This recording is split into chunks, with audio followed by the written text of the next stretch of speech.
రామ్ చరణ్ మరియు మెగాస్టార్ చిరంజీవి గారి చేతుల మీదుగా లావణ్య త్రిపాఠి మొదటి సీమంతం వేడుకలు ఘనంగా జరిగినట్టు సోషల్ మీడియాలో ఫోటోస్ తెగ హల్చల్ చేస్తున్నాయి. లావణ్య మరియు వరుణ్ తేజ్ ఇద్దరు ప్రేమించి వివాహం చేసుకుని ఏడాది గడిచింది.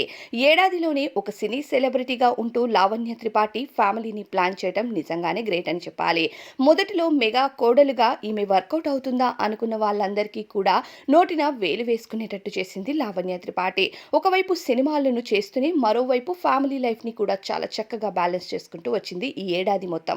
అయితే ఈ ఏడాది చివరిలో ఇక తను ప్రెగ్నెంట్ అంటూ అభిమానులకి తెలియజేసింది. ఇకపోతే ఇప్పుడు ప్రస్తుతం 6 నెలలు పూర్తయినట్టుగా తెలుస్తుంది. 7వ నెలలో ఈమెకు ఘనంగా సీమంతం జరిపించిందట మెగా ఫ్యామిలీ.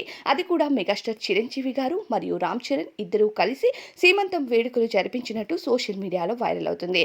అలానే అద్భుతమైన విలువైన గిఫ్ట్ని కూడా లావణ్యకు అందించారట. మరి దీనిపైన అభిప్రాయం కామెంట్స్ చెప్పండి.